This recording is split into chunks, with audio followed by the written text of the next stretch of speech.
Take a slow, unhurried breath and settle into the quiet of your room. Let your shoulders soften and your jaw unclench.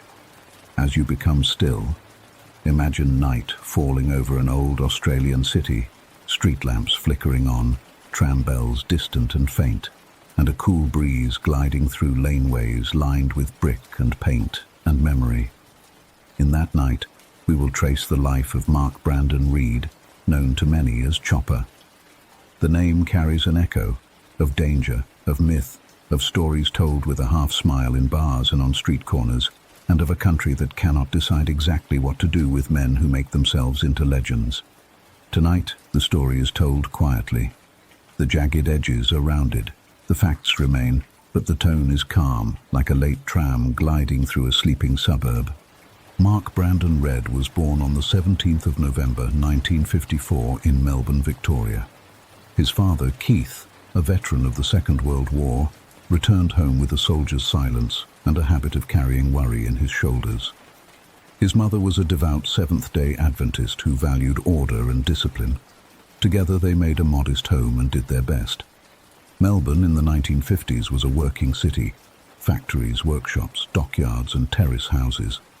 Outside, the ovals were full on Saturdays and quiet on Sundays, and the air smelled of machine oil and eucalyptus. Inside, expectations were simple. Keep your head down, do your shift, don't cause trouble. Childhood for Mark was turbulent. He struggled in school. Teachers saw a boy who would not sit still and would not back down. Other children saw someone who met a dare with a grin. The local streets, Collingwood, Fitzroy, later Prahran, were neighbourhoods where toughness passed for currency and where a reputation could be as protective as a coat. By 14, he had been made a ward of the state, placed into institutional care. He would later say that he endured electroconvulsive therapy. Others dispute details. The record shows a boy who did not fit within the lines drawn for him and a system that had few gentler shapes to offer. Those rooms taught him a lesson that would serve him later, for better and worse. If you cannot bend the rules, bend the room.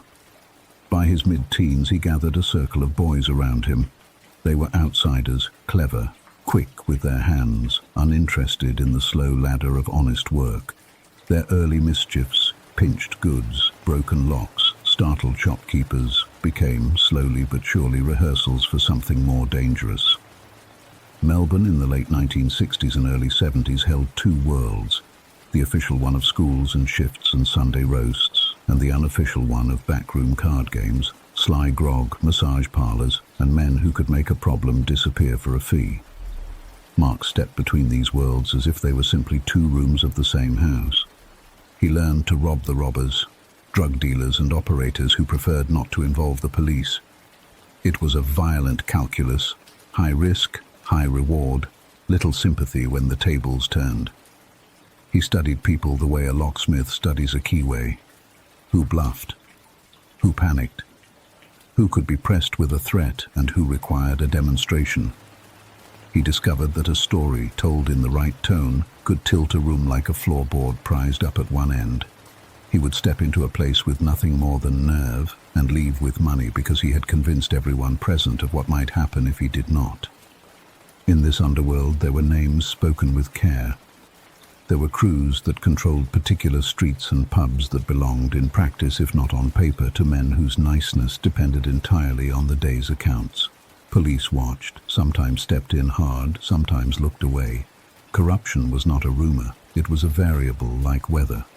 Mark learned where to be seen and where to disappear, when to smile, and when to make the smile vanish like a coin. The crimes escalated, armed robberies, kidnappings for leverage, standover work that turned fear into a ledger. In 1975, the law caught him squarely. Convicted of armed robbery, he entered Pentridge Prison. For many, Pentridge was punishment. For Mark, it became a stage, a school, a mirror, and at times a target he had to survive day by day. The prison's H division was notorious. Small, stark cells, regimented days, a discipline that fell like a hammer. Inside, he discovered that performance matters as much as force. He cultivated an image that made other men hesitate, bold, unpredictable and oddly cheerful in the middle of storms. He gathered allies and organized a group that would be remembered in headlines as the Overcoat Gang. Long coats, concealed weapons, the deliberate swagger of men who made corridors feel narrower as they passed. In that world, image was armor. The gang clashed with rivals. There were ambushes in yards, whispered warnings through meal slots, alliances that lasted a week and broke in an afternoon. Mark treated each conflict like a chess problem in a locked room. He anticipated the second move more than the first, and made a point of telling the story afterward in a way that turned strategy into legend. One story from those years followed him forever. He would say that to escape a particular danger in H Division, he arranged to have his ears cut off, self-mutilation to force a transfer to a different unit. Others called it a dare, an act to burnish a legend. However it happened, he emerged scarred in a way that could not be mistaken. The act was both practical and theatrical, a blunt solution and an unforgettable signal. In a place where rumor runs ahead of reality, the sight of him became a story in itself. Here is a man who will do the unthinkable to survive. Violence found him too. He was stabbed, badly enough to lose part of his intestine. He would later tell the tale with gallows humor, claiming he burst his stitches doing push-ups, as if defiance were a form of physiotherapy. Whether or not the details are exact, the broader truth remains clear. He endured injury, and he treated survival not as luck, but as proof of his theory that nerve can outlast fear if you keep your timing. Long stretches of confinement taught him patience. Longer stretches taught him how to turn boredom into theater. He began to write, letters at first, funny, dark, startlingly specific, then pages that could be gathered into something more. With the help of journalists John Sylvester and Andrew Rule, those pages became a book, and then a shelf of books, grim little comedies set in the courts and cells of the Australian underworld. He described the rituals of standovers and the rhythms of prison life, the sly trades and the sudden storms. He embellished, no doubt. He admitted as much in tone, if not in text, but he also told truths that statistics cannot hold, how a door sounds when it opens to bad news, how a man walks when he wants to look brave and isn't, how an insult can be sharper than a blade in a room without privacy. Across the 1970s and into the 1980s, the violence outside continued to change shape. Heroin flooded streets in waves that broke families and funded turf wars. Old crews were pushed aside by new men who cared less about reputation and more about volume. Guns became more common than knives. Mark's method, intimidate the intimidators, rob the robbers, grew more dangerous with each passing year. The people he targeted had more to lose and fewer scruples about paying in blood. Yet he kept the idea alive that he preyed on predators as if that were a moral alibi. He knew it was also good public relations. He cultivated that idea when he could. In visits and phone calls, in letters and in the brief windows of freedom, he shaped a public persona. Darkly funny, fatalistic, proudly Australian in a larrikin way that made audiences laugh even as they knew they were laughing at something that had harmed real people. He understood the mechanics of attention. He knew that if he made a room laugh, the room would forgive more than it should. He took that understanding and turned it into a second career once prison gates opened for the last time. Out of prison, he found a world both familiar and new. The same suburbs, the same river light, the same pubs, but an underworld with fresh players and different rules. He was older, stitched together, and still hungry for a stage. He wrote more. He went on speaking tours that felt half confession and half stand-up. He painted naive, bold, cartoonish canvases with gallows humor and blunt lines. He became to many a paradox, the criminal they would pay to hear, the bully who could be disarming and tender in 5-minute bursts. The 1990s also brought attempts at normal life. He married, then later married again. He became a father. Domesticity did not scrub his past, but it added a counterweight. There were school drop-offs and grocery runs. There were ordinary afternoons in which he wore ordinary clothes and argued about ordinary things. He joked on television. He sparred with interviewers, sometimes charming, sometimes curt, often both within a single segment. The country learned the rhythm of his voice, flat, amused, then suddenly sharp. In 2000, cinema broadened the circle. Eric Bana's portrayal in the film Chopper captured the seesaw between menace and mirth. The movie translated Mark's myth into images that traveled further than any book tour could. It also invited endless debate about truth versus theater. How much of what he claimed really happened? How many of the murders he hinted at could be proven? In some interviews, he boasted high numbers. In others, he pulled back, suggesting earlier bravado. Police records and court files provided partial answers and plenty of shadows. But the body keeps separate books. Years in hostile rooms, blood loss, stress, the infections that stalk prisons. These added up. Hepatitis C followed him out of custody and slowly, inexorably, took hold. He spoke about it without self-pity, sometimes without solemnity, as if crafting one more bit of material for a show that never ended. He understood he had less time than most. He kept painting. He kept writing. He kept stepping into the light with a grin that dared the dark to do its worst. Before the end, there were moments of grace that rarely make headlines. He warned teenagers away from the life he had chosen, not with a sermon, but with a weary authority that teenagers can hear. He gave time to fans who approached with books and nervous smiles. He made small, quiet gestures that felt like the mirror image of old threats. Where once he might have flexed power to frighten, now he sometimes used his presence to reassure. The contradictions never resolved, but they softened at the edges, the way sharp stones do in a stream. By 2012, the diagnosis of liver cancer clarified what had long been implied. He knew the score, and said so.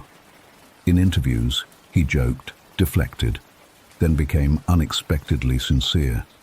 He talked about fear without flinching and about death as if it were a train already announced on the platform. He kept working until he could not. He died in early October 2013, aged 58, in the city that had shaped him and that he, in his strange way, had shaped in return. When the obituaries came, they tried to square the circle. The man, the myth, the harm, the humor. Friends recalled loyalty and laughter. Enemies kept their counsel or spoke carefully. Journalists revisited his claims and cross-checked the record. Viewers rewatched the film and read the books again, listening for what they had missed the first time. The country did what countries do with complicated figures.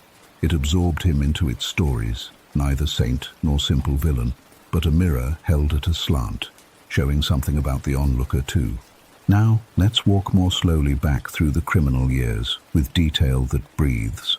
Picture Melbourne at night in the 1970s, the yellow cones of street lamps, the slick of rain on bluestone, the stink of spilled beer and hot oil around closing time. In those hours, Mark preferred the company of men who dealt in cash. Massage parlors with red bulbs and heavy curtains, card rooms where the house never really lost, tiny apartments with mattresses on the floor and money hidden in the cistern. He watched doors, learned hinges, learned which locks gave way to a firm hand and which required charm instead of force. His kidnappings were, in a way, negotiations with blunt instruments. A rival would vanish for a day. A debt would be paid as if by miracle. A message would appear without a signature but with unmistakable authorship. He did not think of it as cruelty. He thought of it as arithmetic. If he frightened one man badly, 10 others might pay without needing encouragement. That arithmetic is common in the underworld. It is the same mathematics that makes gossip a weapon and rumor a shield. The trouble is that numbers like these always hide someone's pain in the margin. He maintained a network of informants and allies, a bartender who remembered faces, a taxi driver who knew which flats were busy at strange hours, a fence who could move goods discreetly, and a tailor who altered coats to conceal more than a thick wallet. Each favor was recorded in an informal ledger in his head. Each debt demanded maintenance. He would turn up at a door with a smile and a reminder. "You owe me a phone call," he might say, meaning you owe me a warning next time you hear my name in the wrong conversation. Against rival crews, he used timing. Arrive early enough and you unsettle the room. Arrive late enough and you learn what you needed by what has already changed.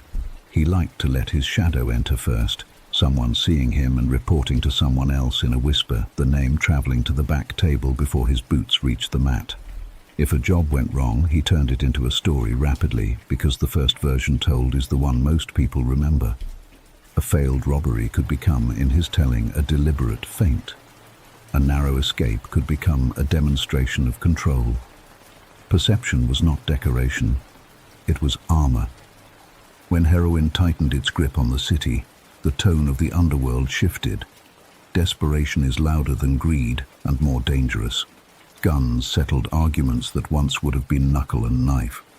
Mark navigated this louder landscape with mixed success. His old methods still worked on certain men of a certain age, but younger dealers, flush with quick money and too much confidence, were less responsive to a reputation earned in the earlier decade. He adjusted by targeting the edges, suppliers, runners, middlemen at the handoff, the places where security grew lazy between two strong links in a chain. Prison remained the other half of his life, a metronome that reset the tempo. In Pentridge, the day began early with a clatter of keys and voices counting. There were routines he could do with his eyes closed, the shuffle in the yard, the scant words exchanged at meal slots, the short walk to the shower with eyes front. Within those routines, a man's character became his currency. Mark used humor as a pressure valve. He used audacity as a wedge. He might greet a guard with a cheerful remark that dared the man to either laugh and be human or frown and become a caricature. Either outcome gave Mark information, and information was survival. Favors in prison are delicate. A pack of cigarettes can open a door. A book can buy a week of quiet. A word in the right ear can tilt a decision about a work detail that might be the difference between safety and a fight. Mark learned to husband his favors, never spending two when one would do. He observed how men formed around certain beds at certain times, who acted like a captain and who acted like a clerk. He noted which guards took a joke and which collected them to use later as evidence of insolence.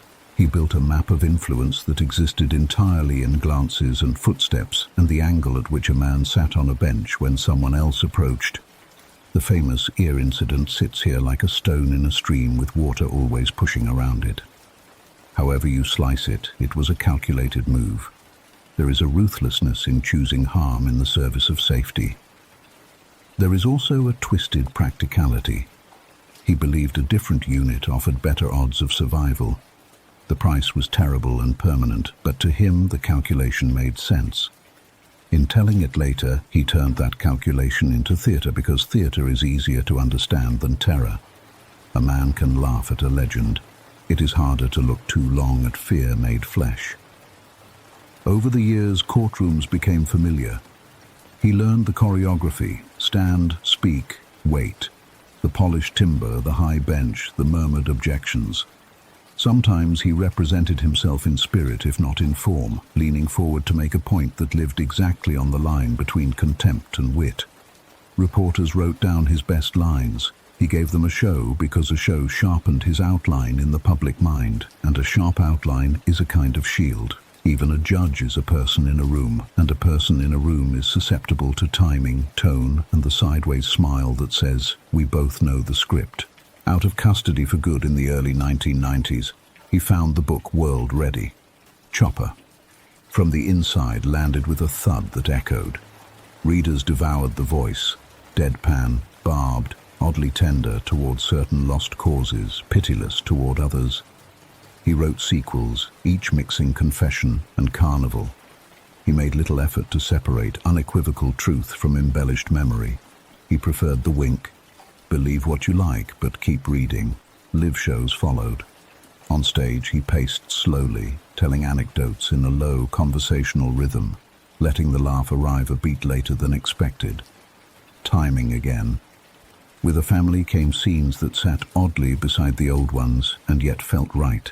A man pushing a trolley down a supermarket aisle, choosing cereal, pausing at discounted bread.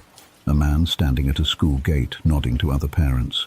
He was no everyman, but he could play the part for a few minutes at a time, and in those minutes you could almost believe a different life had been possible.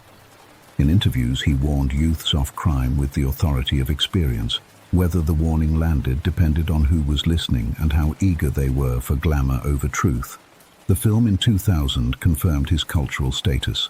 Eric Bana found something precise in the portrayal, a warmth that could turn to cold like a slammed fridge door, a thoughtfulness that appeared between bursts of swagger, and a loneliness that lived beneath both. The film did not resolve the question of truth. It presented a character who believed his own myth because belief made him stronger. It presented a world that made sense from the inside even as it appalled from the outside. For many viewers, it was the first time they considered the difference between a criminal's deeds and a criminal's story about those deeds. Illness arrived gradually, then all at once. Hepatitis C is a patient enemy. It erodes without spectacle. When liver cancer came, he met it publicly, refusing to hide as if secrecy would grant it more power. He booked appearances while he could. He painted with urgency, bold strokes, jokes in block letters, self-portraits that stared back with both defiance and weariness. There is a dignity in doing the work you know, right to the line. There is also a sorrow in watching a man who once bent rooms with his presence become thin and pale and careful of each step. He died at 58. In the language of newspapers, he passed away, a phrase that softens the edges because death itself already carries enough sharpness. The headlines combined words like gangster, author, killer, father, painter, enigma. The country measured him again and came to no single answer. Perhaps that is as it should be. Lives like his resist the comfort of one sentence. As you breathe steadily, imagine Melbourne at dawn after a long, complicated night. The city exhales, street sweepers pass, shopkeepers rattle up roller doors. On the Yarra, light turns the surface to pewter, then silver. Somewhere, a pub sign creaks as the wind shifts. The stories of the night fold themselves away and wait for retelling. That is where Chopper's story lives now, in retellings, in books with bent spines, in a film still watched by people who were children when the man himself last spoke on television. If you'd like to drift a little deeper now, let the details blur and keep only the outline. A boy who would not bow. A young man who learned to make rooms move with a sentence. A prisoner who built a legend from boredom and fear. An author who shaped a persona out of punchlines and scars.